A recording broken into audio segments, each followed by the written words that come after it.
What's going on, everybody? Welcome to another episode of Face Mask Fantasy. I am Nick Payne. With me is John Alsace. What's going on, John?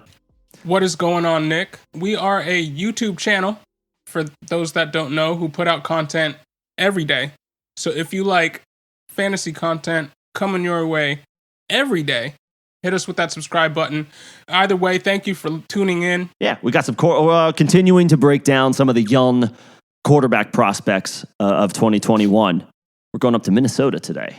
Talk about Vikings draft pick Kellen Mond out of Texas A&M. Yeah, he's a pretty intriguing prospect. He's 6'3", 211, so he comes with that good size. He was picked in the third round, so he has decent draft capital, and it was at the top of the third round. Yep, started all 4 years in college. Coached by Jimbo Fisher, one of the best quarterback coaches at the collegiate level, so he's got that in his back pocket. And now comes to the Vikings, where he will presumably back up Kirk Cousins for a couple of years.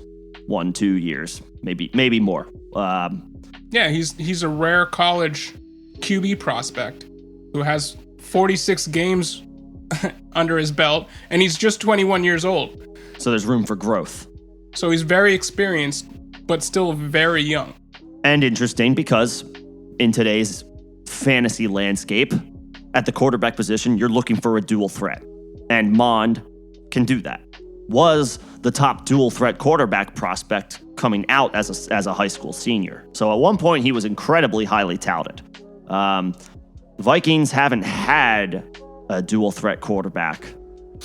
So the dynamic of their offense as we have seen it could possibly change if Mond was ever inserted. But I'll just say right now, I don't think we're going to see that in 2021. I don't think we're going to see it in 2022 either, unless Kirk Cousins is just astronomically awful. Which I honestly don't anticipate. He's not that type of quarterback. He's the type of quarterback to be middle of the pack and well into his 30s. And Kirk Cousins has always been, he's not flashy, but the analytics have always liked Kirk Cousins' game. It has always suggested that Cousins is a little bit better than I think the public perception is of him. So yeah, he's decent. He's not great. He's good enough to have a starting position in the NFL. Let's put it that way. So I don't think Mond's path to starting is clear unless there's an injury. But Cousins gives Mond an opportunity to develop, sit behind an NFL caliber quarterback, learn the offense. If he, by any chance, ever does get inserted, I think we might see a slightly different Vikings offense than the one we see now, but he's got good weapons in Dalvin Cook and Justin Jefferson to lean on. And when I say good, I mean great. I don't know where Adam Thielen will be in his career if Mond presumably ever takes over the job, but he's the type of player that ages pretty gracefully. He's a technician. He's not somebody who relies on elite athleticism that goes away as you age. And then there's Irv Smith, who is an interesting tight end prospect, depending on who you talk to. So it's a stable situation. I'm just not sure how much playing time Mond actually gets. But I think he's got a chance to be a starter down the road because in today's NFL, everybody wants a quarterback that, unless you're Tom Brady, coaches want an NFL quarterback with escapability and create plays on their own, extend plays with their legs, and are rushing threats. Mond fits that mold. And he's a very coach-friendly prospect. We already mentioned that he has a ton of experience despite being very young. One negative about Mond was that he never recorded a single season where he had a better adjusted yards per attempt mark than 8.5. Not very good, or not very high. And he did that in 2020. Now, say what you will, I think a lot of that has to do with the fact that he was playing tough SEC competition, and he had poor receiver play. Sure. But it shows that he didn't take chances down the field, and that's something he is going to have to improve on when he does get to the NFL. But he has the time to do that because he's not being forced to start. He's going to be sitting behind Kirk Cousins for at least this season, if not next season as well. But as far as comparisons for a guy like Mond, The spectrum's pretty large. I mean, when you're a dual threat quarterback, there's a lot of spots you can end up landing as far as production.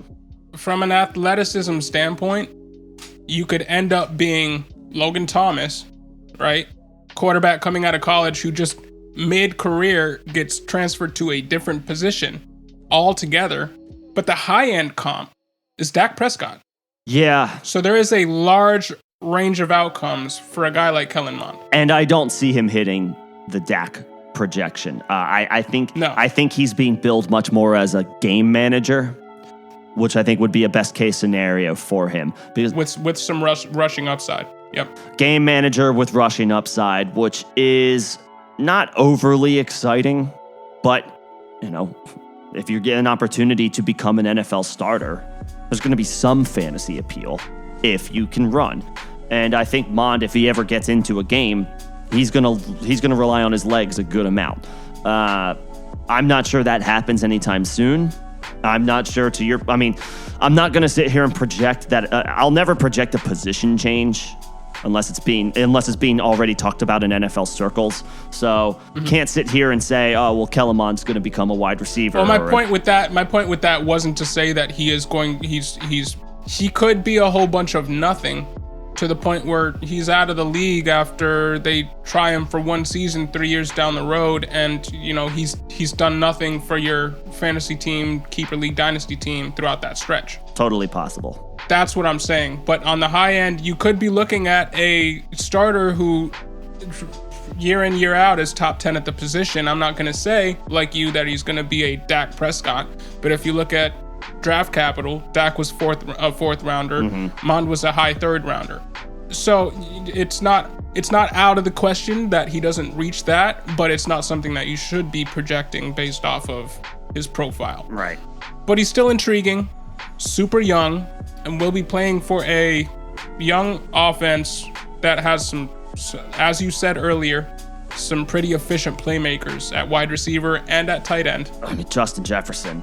Yeah. Justin Jefferson is awesome. He alone is good enough to make his quarterback interesting. And then you factor in Dalvin Cook, who can catch the ball. That gives fantasy points to the quarterback as well, not just the running back. So, there's upside here, but right now it's strictly upside. He's obviously completely off the redraft radar. If you're still listening, this is probably for dynasty formats only. 1 quarterback leagues, 3rd round pick, maybe a 4th round pick if every single team is set at quarterback, which is unlikely. And then in superflex leagues, maybe he's a second. I've seen him go in the second round. I've seen him go in the second round. Second round pick just because of mid to low end second round. Sure, you got to fill that spot. There's potential upside there. Maybe he starts in 2 years, 3 years. That's about it as far as, right now. Everything else is wait and see. Got a lot of college experience under his belt, but he didn't really break out until his senior season. Not that that's a death knell, but if a guy doesn't break out early, there's a reason he was a 3rd round pick in the NFL draft and not higher. So we'll see what happens. Kirk Cousins has 2 years left on his contract, which is fully guaranteed. So by all accounts, he's going to be the Vikings quarterback through 2022, based on how the contract dictates. So Mond could be looking at 2023 as his next opportunity, but also that might also be a point where the Vikings are looking to draft another quarterback at that point. So he's hardly a lock, but the rushing upside, the athleticism, make him an interesting prospect. Draft him if you need a quarterback, especially in Superflex Dynasty leagues. It's just kind of a wait and see at that point. But the landing spot is solid because there are good weapons already in place. What do you guys think? Do you guys think that Mond is going to be earning himself any substantial playing time in year 1, or do you think, like us, that we might have to wait 2 to 3 years to really see this quarterback? Put your thoughts in the comments section below.